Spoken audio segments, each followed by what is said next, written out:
नमस्कार दोस्तों, स्वागत है आप सभी का आपके अपने YouTube चैनल जी के महात्मा में। दोस्तों, आज हम बात करेंगे रेलवे समान विज्ञान के बहुत ही ज़्यादा महत्वपूर्ण क्वेश्चन को, जो आपके आने वाले एग्जाम के लिए बहुत ही ज़्यादा महत्वपूर्ण रहेंगे। क्योंकि दोस्तों, मैं आपको जितने भी क्वेश्चन कराऊंगा सभी क्वेश्चन आपके प्रीवियस ईयर के एग्जाम में पूछे गए हैं और आपके आने वाले एग्जाम के लिए बहुत ही ज़्यादा इंपॉर्टेंट रहेंगे। ठीक है, तो चलिए दोस्तों बात करते हैं हमारे आज के फर्स्ट क्वेश्चन के बारे में। इससे पहले दोस्तों, अगर आप वीडियो पे नए आए हैं तो प्लीज़ वीडियो को लाइक कर दीजिएगा, अपने अपने फ्रेंड के पास शेयर कर दीजिएगा और सबसे इम्पोर्टेंट है चैनल को सब्सक्राइब कर लीजिएगा और साइड में लगा बेल आइकन को भी दबा दीजिए ताकि सभी वीडियो का जो नोटिफिकेशन होता है वह आपको प्राप्त हो सके। ठीक है, तो चलिए बात करते हैं हमारे आज के फर्स्ट क्वेश्चन के बारे में। तो दोस्तों, हमारा आज का फर्स्ट क्वेश्चन है, निम्नलिखित में से कौन सा मास्टर ग्रंथि है? बताइएगा दोस्तों, सभी साथी बताइएगा, निम्नलिखित में से कौन सा मास्टर ग्रंथि है? क्या वह थाइमस ग्रंथि होता है, पिट्यूटरी ग्रंथि होती है, अग्नाशय ग्रंथि होता है या पीनियल ग्रंथि होता है?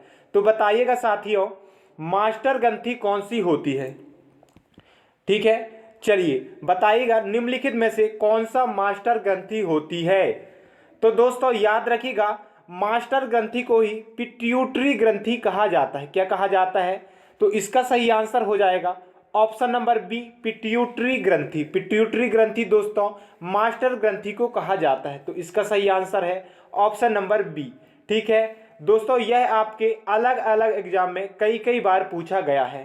ठीक है, तो चलिए दोस्तों बात करते हैं हमारी नेक्स्ट क्वेश्चन के बारे में। और दोस्तों, मैं आपको जितने भी क्वेश्चन करा रहा हूँ सभी क्वेश्चन आपके प्रीवियस ईयर के एग्जाम में पूछे गए हैं और आगे भी पूछे जाएंगे। चलिए नेक्स्ट क्वेश्चन बताना है, शरीर की सबसे बड़ी रक्तवाहिनी कौन सी होती है? बताइएगा, सभी लोग बताइएगा, शरीर की सबसे बड़ी रक्तवाहिनी कौन सी होती है? क्या महाधमनी होती है, एल्वियोलिक होती है, धमनी होती है या नस होती है? तो बताइएगा दोस्तों, सभी लोग बताइएगा, शरीर की सबसे बड़ी रक्तवाहिनी कौन सी होती है? तो दोस्तों याद रखिएगा, शरीर की सबसे बड़ी जो रक्तवाहिनी होती है वह महाधमनी होती है। तो इसका सही आंसर हो जाएगा ऑप्शन नंबर ए, महाधमनी। वेरी इंपॉर्टेंट क्वेश्चन है आपके एग्जाम के लिए, बहुत ही ज़्यादा महत्वपूर्ण क्वेश्चन है।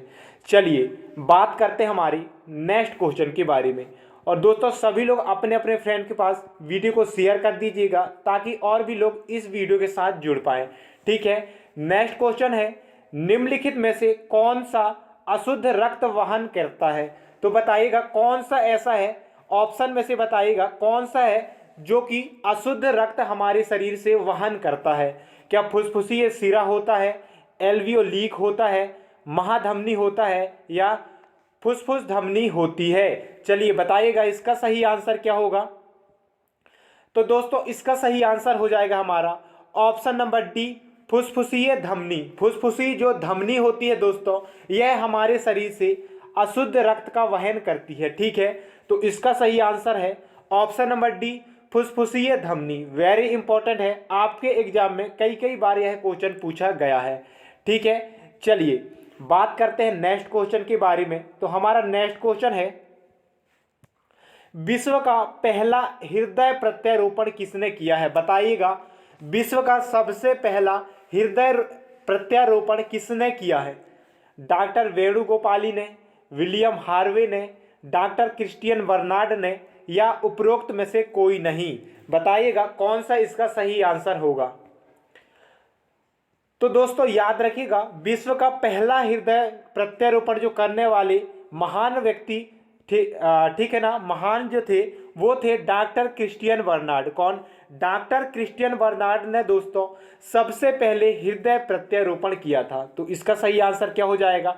Option number C, doctor Christiaan Barnard. ठीक है, चलिए बात करते हैं हमारे अगला क्वेश्चन है, निम्नलिखित में से कौन सबसे पहले सूर्य के क्रोमोस्फीयर में खोजा जाना था? तो बताइएगा, निम्नलिखित में से कौन सा ऐसा है जिनको सूर्य के क्रोमोस्फीयर में खोजा जाना था? क्या वह हीलियम है, क्रिप्टन है, क्नीसनन है या नियॉन है? तो बताइए इसका सही आंसर क्या होगा?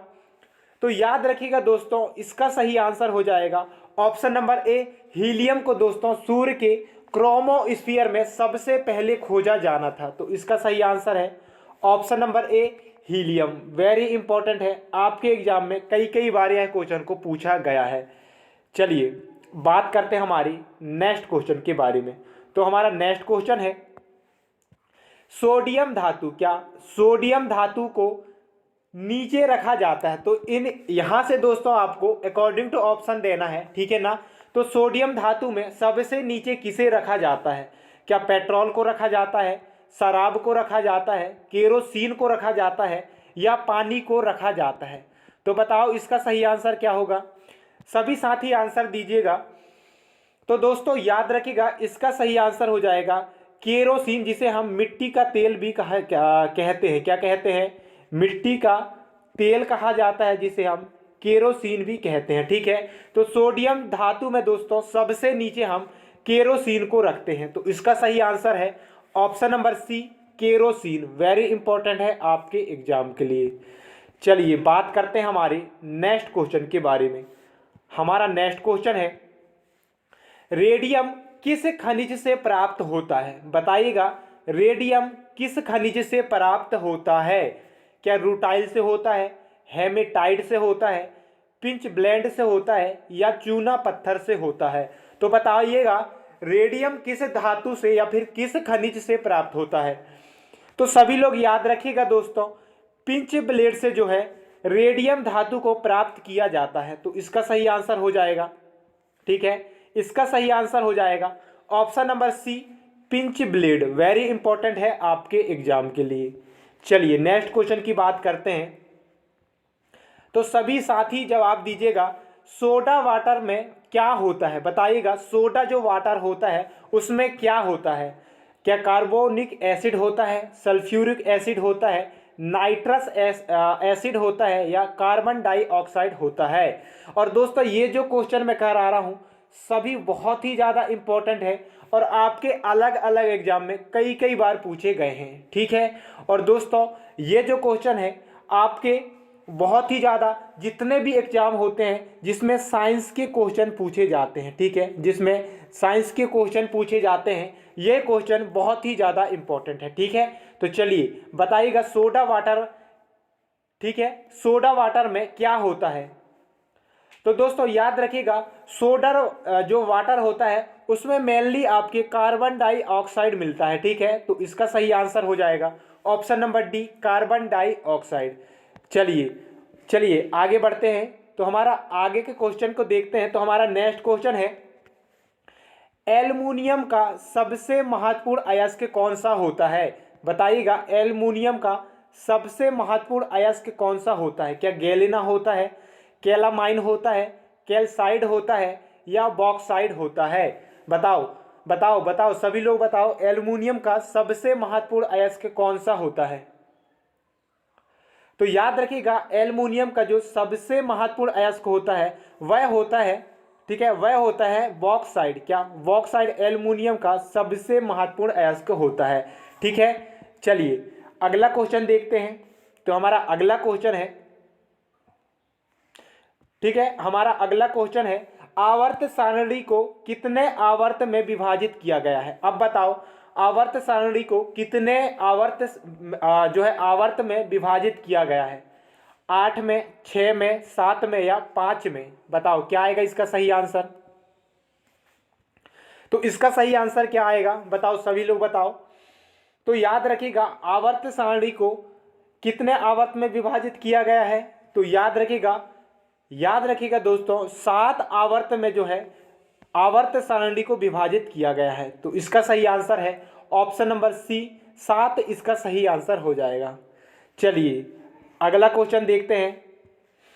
दोस्तों हमारा अगला क्वेश्चन है, निम्नलिखित में से कौन सा मिश्रण नहीं है? तो दोस्तों यहाँ से जो 3 तो ऐसे हैं जो कि मिश्रण है, एक ऐसा तत्व है जो कि मिश्रण नहीं है। तो बताओ क्या आएगा इसका सही आंसर? क्या स्टील है, ग्रेफाइट है, एल्यूमिनियम है, या ग्लास है? तो कौन सा ऐसा तत्व है जो कि एक मिश्रण नहीं है? तो दोस्तों याद रखिएगा, यहां से जो ग्रेफाइट है वह एक मिश्रण नहीं है, ठीक है। तो इसका सही आंसर है option number B graphite. Graphite एक मिश्रण का प्रकार नहीं है। चलिए बात करते हैं हमारी नेक्स्ट क्वेश्चन के बारे में। हमारा नेक्स्ट क्वेश्चन है, उस प्रक्रिया का क्या नाम है जिसमें ऑक्सीजन को हटा दिया जाता है? तो बताओ ये, ठीक है, सभी लोग बताइएगा कौन सा ऐसी प्रक्रिया है जिसमें ऑक्सीजन को हम हटा देते हैं? क्या ऑक्सीकरण होता है, इलेक्ट्रोलिसिस होता है, कमी होती है, या आयनीकरण होता है? तो दोस्तों याद रखिएगा सभी फ्रेंड्स, ठीक है ना, सभी याद रखिएगा दोस्तों, इसका जो सही आंसर हो जाएगा ऑप्शन नंबर सी, कमी इसका सही आंसर हो जाएगा। ठीक है, तो कमी वह प्रक्रिया है जिसमें ऑक्सीजन को हम हटा देते हैं, तो इसका सही आंसर है ऑप्शन नंबर सी।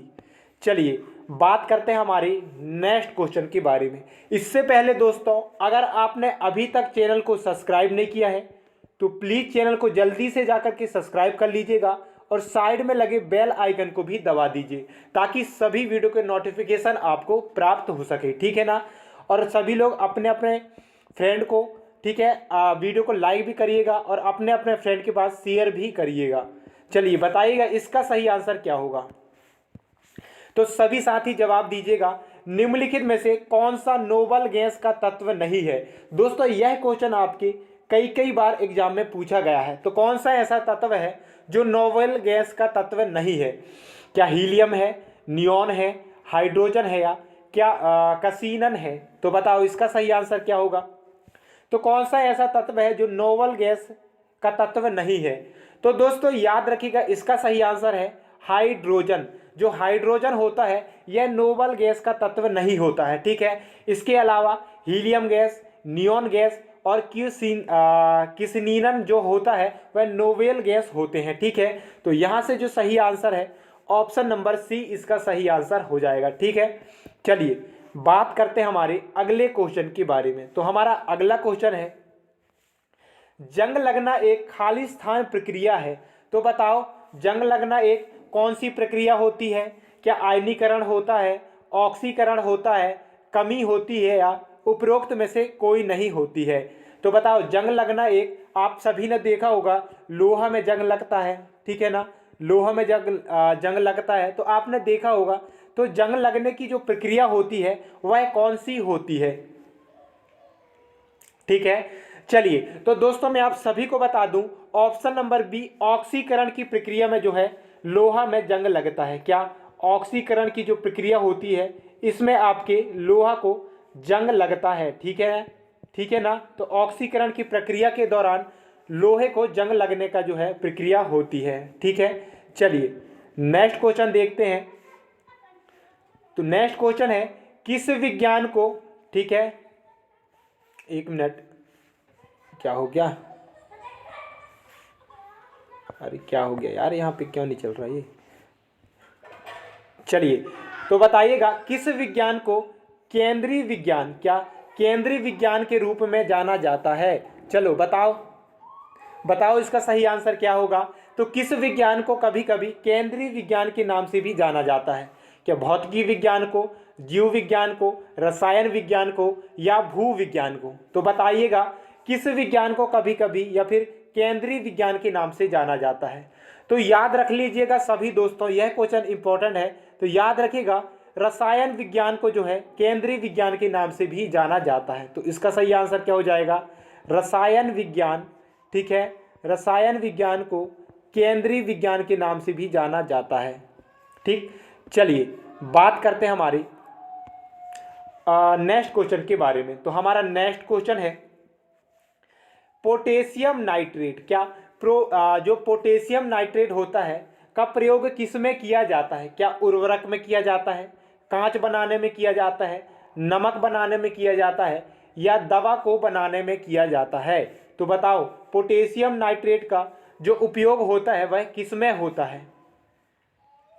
सभी साथी जवाब दीजिएगा इसका सही आंसर क्या होगा।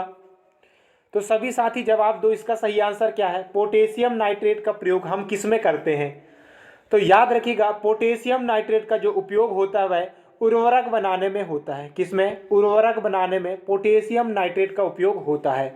ठीक है ना, चलो चलो सबसे पहले दोस्तों, ठीक है ना, चलो हमारा 17वां नंबर क्वेश्चन है, पानी की स्थायी कठोरता को जोड़ने को पानी की जो स्थायी कठोरता होती है को जोड़ने से दूर किया जा सकता है। किसके द्वारा जो है पानी की जो स्थायी कठोरता होती है उसको दूर किया जा सकता है? क्या फिटकरी के द्वारा किया जा सकता है, सोडियम कार्बोनेट के द्वारा, पोटेशियम परमैंगनेट के द्वारा, या चूना के द्वारा? ठीक है, चलो बताओ इसका सही आंसर क्या होगा। तो स्थायी कठोरता को हम कैसे दूर कर सकते हैं? तो याद रखिएगा, स्थायी कठोरता को हमें दूर करने के लिए हमें पानी में सोडियम कार्बोनेट को मिलाना पड़ेगा। ठीक है, तो स्थायी कठोरता को जोड़ने से दूर करने के लिए हमें सोडियम बाइकार्बोनेट का उपयोग करना पड़ेगा। ठीक है, तो इसका सही आंसर हो जाएगा सोडियम कार्बोनेट। क्या सोडियम कार्बोनेट का उपयोग करना पड़ेगा हमें पानी की स्थायी कठोरता को दूर करने के लिए। ठीक है, चलिए नेक्स्ट क्वेश्चन देखते हैं। तो नेक्स्ट क्वेश्चन है, विद्युत बल्ब में सामान्यतः भरी जाने वाली गैस कौन सी है? तो बताइएगा दोस्तों, विद्युत बल्ब कौन सा शब्द है? विद्युत बल्ब। ठीक है, तो विद्युत बल्ब में हम कौन सा गैस भरा जाता है? विद्युत बल्ब में hydrogen gas, carbon dioxide gas, oxygen gas, या नाइट्रोजन गैस? तो बताओ इसका सही आंसर क्या होगा। कौन सा ऐसा गैस है जिसको हम विद्युत बल्ब में उपयोग करते हैं? तो दोस्तों इसका सही आंसर याद रखिएगा, नाइट्रोजन जो गैस होती है। ठीक है, नाइट्रोजन जो गैस होती है जिसे हम विद्युत बल्ब में सामान्यतः भरा जाने वाला गैस है। तो इसका सही आंसर हो जाएगा option number D, nitrogen gas. कौन सा गैस? तो याद रखिएगा, नाइट्रोजन गैस को हम विद्युत बल्ब में उपयोग करते हैं। ठीक है, और एक क्वेश्चन और पूछूंगा मैं आपसे, वायुमंडल में वायुमंडल में नाइट्रोजन गैस की जो प्रतिशत होता है वह कितने % होता है बताओ। तो याद रखिएगा, वायुमंडल में सबसे ज़्यादा कितना? सबसे ज़्यादा 78% दोस्तों याद रखिएगा, वायुमंडल में नाइट्रोजन गैस पाया जाता है। ठीक है, और इसके अलावा इसके बाद दूसरा जो गैस होता है वो होता है ऑक्सीजन गैस। कौन सा? ऑक्सीजन गैस हमारी वायुमंडल में 21% पाया जाता है। कितना पाया जाता है? तो याद रखिएगा, 21% हमारी ऑक्सीजन हमारे वायुमंडल में पाया जाता है। इसके अलावा सबसे अधिक मात्रा में जो गैस पाई जाती है वो 78% हमारे नाइट्रोजन गैस पाई जाती है। ठीक है, इतना आपको याद रखना है। चलिए नेक्स्ट क्वेश्चन देखते हैं। तो हमारा नेक्स्ट क्वेश्चन है, वाशिंग सोडा किसका सामान्य नाम है? तो बताओ वाशिंग सोडा जो होता है वह किसका सामान्य नाम होता है? सोडियम कार्बोनेट का, कैल्शियम कार्बोनेट का, सोडियम बाइकार्बोनेट का, या कैल्शियम कार्बोनेट का? तो दोस्तों इसका सही आंसर क्या होगा? तो याद रखिएगा, जो वाशिंग सोडा है यह क्वेश्चन आपके कई बार क्वेश्चन पूछा जाता है। तो याद रखिएगा, वाशिंग सोडा का जो सामान्यतः नाम होता है वह होता है हमारा सोडियम कार्बोनेट। क्या? सोडियम कार्बोनेट दोस्तों याद रखिएगा, वाशिंग सोडा को कहा जाता है। क्या कहा जाता है? तो याद रखिएगा, सोडियम कार्बोनेट। ठीक है, सोडियम कार्बोनेट वाशिंग सोडा को कहा जाता है। वेरी इंपॉर्टेंट है आपके एग्जाम के लिए। चलिए हमारा लास्ट क्वेश्चन है, और इससे पहले दोस्तों अगर आपने अभी तक चैनल को सब्सक्राइब नहीं किया है तो प्लीज़ चैनल को सब्सक्राइब करिएगा और साइड में लगे बेल आइकन को भी दबा दीजिएगा, और सभी लोग अपने अपने फ्रेंड के पास जल्दी से जाकर के शेयर कर दीजिएगा और वीडियो को लाइक भी करते चलिएगा। चलिए तो लास्ट क्वेश्चन है हमारा। ठीक है, कौन सी गैस ग्रीन हाउस गैस के रूप में नहीं जानी जाती है? तो यहाँ से आपको बताना है कि कौन सी ऐसी गैस है जो कि ग्रीन हाउस गैस नहीं है। क्या वह मीथेन गैस है, हाइड्रोजन गैस है, नाइट्रस ऑक्साइड गैस है, या कार्बन डाइऑक्साइड गैस है? तो बताइएगा इसका सही आंसर क्या है। कौन सा गैस है जो कि ग्रीन हाउस गैस नहीं कहलाती है? ठीक, चलिए तो दोस्तों इसका सही आंसर हो जाएगा, ठीक है ना, इसका सही आंसर हो जाएगा हाइड्रोजन गैस जो होती है। हाइड्रोजन गैस जो होती है ग्रीन हाउस गैस नहीं कहलाती है। ठीक है, तो ग्रीन हाउस गैस जो है हाइड्रोजन गैस नहीं होती। इसके अलावा मीथेन गैस, ठीक है, एक मिनट, ठीक है ना, मैं आपको बता देता हूं जो ग्रीन हाउस गैस है। ठीक है, तो ग्रीन हाउस जो गैस है दोस्तों आपके एग्जाम में कई कई बार यह क्वेश्चन पूछा जाता है, तो याद रखिएगा ग्रीन हाउस गैस हमारे मीथेन गैस होता है, ठीक है। दूसरा याद रखिएगा नाइट्रस ऑक्साइड जो गैस होती है वह भी हमारा ग्रीन हाउस गैस होती है। तीसरा याद रखिएगा कार्बन डाइऑक्साइड, क्या कार्बन डाइऑक्साइड जो गैस होती है वो भी हमारा ग्रीन हाउस गैस होती है। और एक और याद रखिएगा जो जल वाष्प होता है, क्या जो जल वाष्प होता है वह भी ग्रीन हाउस गैस कहलाती है। तो याद रखिएगा दोस्तों, बहुत ही ज़्यादा इंपॉर्टेंट है आपके एग्जाम के लिए, ठीक है। अच्छा, एक क्वेश्चन और पूछूंगा मैं आपसे, क्योंकि लास्ट क्वेश्चन है, ठीक है। और इसका आपको कमेंट में आंसर देना है। कहाँ पे देना है? तो कमेंट में इसका आंसर दीजिएगा। तो बताइएगा दोस्तों, पशु आप जानते हैं ना, पशु जब जुगाली करते हैं, क्या करते हैं? पशु जब जुगाली करते हैं तो कौन सा गैस उनके जुगाली करने से जो है कौन सा गैस रिलीज होता है या फिर कौन सा गैस निकलता है? तो बताइएगा, इसका सही आंसर आपको कमेंट में बताना है। पशु जब जुगाली करता है तो उसके द्वारा कौन सा गैस का जो है कौन सा गैस निकलता है? तो सभी लोग इसका कमेंट में आंसर दीजिएगा, ठीक है ना। तो दोस्तों अभी के लिए तो बस इतना ही। मिलेंगे दोस्तों कल फिर से नए वीडियो के साथ, तब तक के लिए धन्यवाद।